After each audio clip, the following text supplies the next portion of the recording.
यीशु मसीह बोलता है तू बहुत सारी बातों के लिए टेंशन लेती है, तू बहुत सारी चिंता करती है, लेकिन उसी मार्था के विषय में हम आज कुछ सीखने जा रहे हैं। यूहन्ना 11 का 19 और 20। मार्था ने यीशु के आने का समाचार सुना तो उससे भेंट करने को गई, परंतु मरियम घर में बैठी रही। परंतु मरियम घर में बैठी रही। मरियम के विषय में हम देखते हैं कि वो अक्सर यीशु मसीह के समीप रहती थी, है ना। वो अक्सर परमेश्वर यीशु मसीह के कदमों के पास बैठती थी। मरियम हमेशा यीशु की आराधना करने वाली थी, उसकी उपस्थिति में रहने वाली थी। लेकिन वो जो यीशु मसीह के साथ रहती थी, वो स्त्री जब समस्या आया तो क्या कर रही है?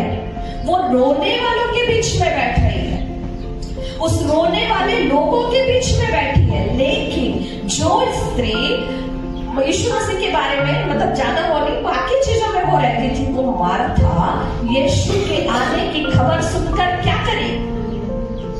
दौड़कर यीशु से मिलने गई। Hallelujah, hallelujah. वो मार्था यीशु मसीह के जैसे सुसमाचार उसको मिला कि यीशु मसीह नगर में आया है, सिर्फ वो सुनी और विश्वास करी। उसके मन में एक विश्वास आया कि यीशु मसीह आया है तो वो क्या कर सकता है? वो मेरी परिस्थितियों को बदल सकता है। क्यों ना मैं जाकर उसकी अपनी समस्या को यीशु मसीह को बताऊं। तो वो वहां पर बैठी नहीं रही, वहां रोने वालों के बीच में बैठी नहीं रही, परंतु दौड़कर यीशु मसीह को बुलाने गई। सही है, हालेलुया। परमेश्वर आप लोगों को आशीष दे। ये रोने वाली लोग हैं, वो किस चीज को दर्शाते हैं? शोक को, परेशानी को, चिंताओं को। कई बार हमारे जीवन में आता है और हम क्या करते हैं? हम लोग बैठ जाते हैं, चिंताओं में पड़े रहते हैं, समस्याओं से घिरे रहते हैं, और वो लोग जिसके बीच में हम रहते हैं वो भी हम लोगों को वही सब सिखाते हैं कि ऐसा नहीं होना चाहिए था, ऐसा हो गया है, वैसा हो गया है, अब क्या कर सकते हैं, और डिस्करेज करते रहेंगे और हम लोगों को और दबाते रहेंगे।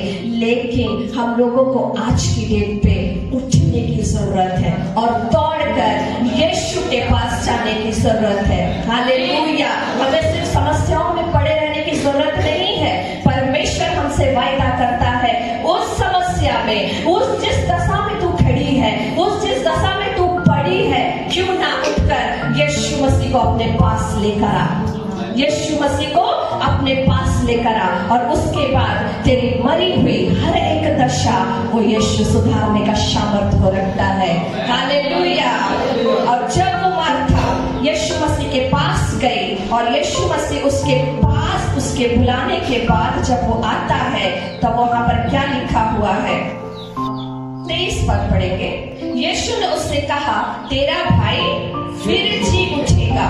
मार्था ने उससे कहा, मैं जानती हूँ कि तू अंतिम दिनों में पुनरुत्थान के समय जी उठेगा। पर यीशु ने कहा, पुनरुत्थान और जीवन मैं ही हूँ, परंतु जो कोई मुझ पर विश्वास करे या मर भी जाए तो भी जी उठेगा। हालेलुया। परमेश्वर यीशु मसीह का कहना है कि जो कोई मुझ पर विश्वास करे वह जी उठेगा। 38 को हम पढ़ेंगे। यीशु मन में फिर बहुत ही उदास होकर कब्र पर आया। वह एक गुफा थी और एक पत्थर उस पर रखा हुआ था। यीशु ने कहा, उस पत्थर को हटाओ। उससे कहने लगी, हे प्रभु, उसमें से तो अब दुर्गंध आती है। हमारी भी स्थिति वैसी है ना। बहुत सालों से हम परेशानी में आ रहे हैं, बहुत सालों से हम बहुत सारी चीजों की हम प्रार्थना कर रहे हैं, बहुत सारी चीजों के लिए हम आश लगा के बैठे हुए, लेकिन वो काम नहीं हो रहा है। तो स्थिति क्या हो गई है? दुर्गंध वाली स्थिति हो गई है। हमारी भी परिस्थितियां बदबू से भर गई है।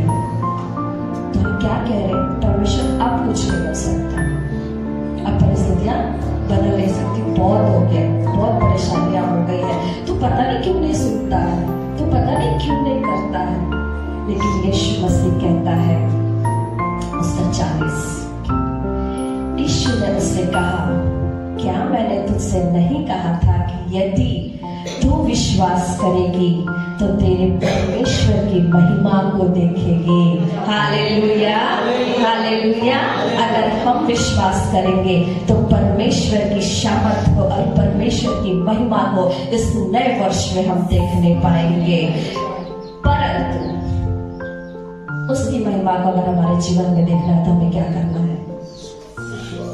विश्वास करना है। और दूसरा, यीशु मसीह को हमारे पास लेकर आना है, हमारे घर में लेकर आना है, हमारे जीवन को लेकर आना है। उस इमैनुएल परमेश्वर को। यीशु मसीह कौन है? उसका दूसरा नाम इमैनुएल भी है। इमैनुएल का अर्थ क्या है? परमेश्वर हमारे साथ है। वो परमेश्वर हमारी हर परिस्थिति को बदलने का सामर्थ्य रखता है। मसीह का अनुग्रह इस वर्ष हमारे साथ है। वो इमैनुएल परमेश्वर हमारी परिस्थितियों को बदलने का सामर्थ्य को रखता है। इस नए वर्ष में उस मरी हुई गरीबी की जो दशा है उसे यीशु के नाम से जीवित करने का सामर्थ्य परमेश्वर रखता है। रबा शांदाला रियाला रबा रबा। वो परमेश्वर हमारी हर एक परिस्थिति ज्यों का त्यों करने वाला परमेश्वर यीशु के नाम से इस नए वर्ष में वो हर एक मरी हुई दशा जीवित होने जा रही है। मेरे प्यारों, यीशु के नाम से वो जीवित होने जा रही है। खुदा परमेश्वर ये वचन परमेश्वर आप लोगों के लिए दिया है मेरे प्यारे। Yes Lord, thank you Lord Jesus. रबा शंतना रियाला रहंदना रबा रेबेरे हंतना। Thank you Lord Jesus. एक दो वर्ड मैं आप लोगों को बोलूंगी। जीवन में जब भी हम खराब दौर से गुजरते हैं, जीवन में जब भी हम खराब दौर से गुजरते हैं, तब मन में सिर्फ एक ही सवाल उठता है, एक विचार मन में आता है कि परमेश्वर मुझे देखता क्यों नहीं है? मेरे दुख को क्यों नहीं देखता है? लेकिन परमेश्वर क्यों नहीं देखता बताओ? जब हम एग्जाम लिखते हैं ना, जब हम परीक्षा में होते हैं ना, तो शिक्षक क्या करते हैं? मौन रहते हैं। समझे मेरी बात को? क्या समझे? चुप रहते। लेकिन क्यों रहते चुप? बिल्कुल। वो साल भर हमको पढ़ाते हैं, लेकिन एग्जाम के समय में बिल्कुल हेल्प नहीं करते हैं। वो खामोश रहते हैं। क्यों? क्योंकि वो हमारी योग्यता को देखना चाह रहे हैं। जो साल भर मैंने उनको दिया है, एग्जाम के समय वो कैसे अपने रिजल्ट को लेकर आ रहे हैं। तो ये परमेश्वर हमारे साथ करता है। वो साल भर हमको आशीष दे रहा है, और जब कुछ समय के लिए हमको छोड़ रहा है तो हम दुखी हो जा रहे हैं। अरे एग्जाम को लिखिए ना, उस परिस्थिति से गुजरिए ना, परमेश्वर देगा आशीष। होंगे हम पास, विश्वास रखिए और परमेश्वर को अपने जीवन में काम करने दीजिए। Hallelujah, hallelujah. एक और बात, ऊपर वाला परमेश्वर हमें दो तरीके से आजमाता है। कैसे आजमाता है? दो तरीके हैं उसके हमें आजमाने का या हमें परीक्षा में लेकर जाने का। एक तरीका हमें देकर आजमाता है और दूसरा हमसे लेकर आजमाता है। पहले तो बहुत आशीषें देगा, फिर उन आशीषों को ले लेगा। सही है? लेकिन हमें क्या करना है उन परिस्थितियों में जब वो हमें आजमाता है? मेरे प्यारों, मैं सबसे बोलना चाहूंगी, जब वो हमें कुछ दे रहा है तो उसका सम्मान करें, और जब वो हमसे सब कुछ ले रहा है तो इंतजार करें। परमेश्वर आज नहीं तो कल जितना हमसे लिया है उसका दुगना हमें देने का सामर्थ्य रखता है। Hallelujah, hallelujah. परमेश्वर आप सबों को आशीष देने पाए।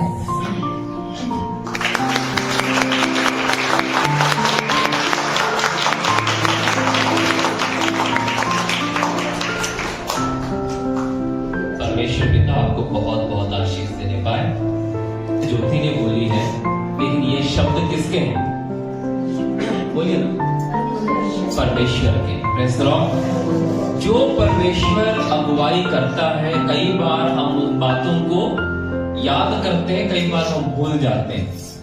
परमेश्वर बातें करता है, ये 110% सच्ची बात है।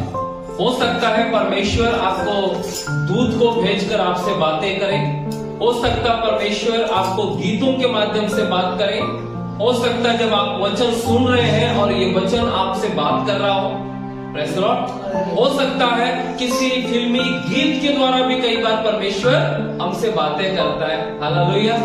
और हो सकता है कई बार स्वप्न दर्शनों के द्वारा हमसे बातें करे। लेकिन पवित्र आत्मा कई बार कई जगह पर हमसे किसी ना किसी तरीके से बातें करता ही है, क्योंकि वो बातें करने वाला जिंदा परमेश्वर है, हालेलुया। वो मरे हुए में से नहीं है, वो मरा था लेकिन मुर्दों में से जी उठा है मेरे प्रियो, प्रेज़ द लॉर्ड, हालेलुया। परमेश्वर पिता की स्तुति और महिमा करते हैं।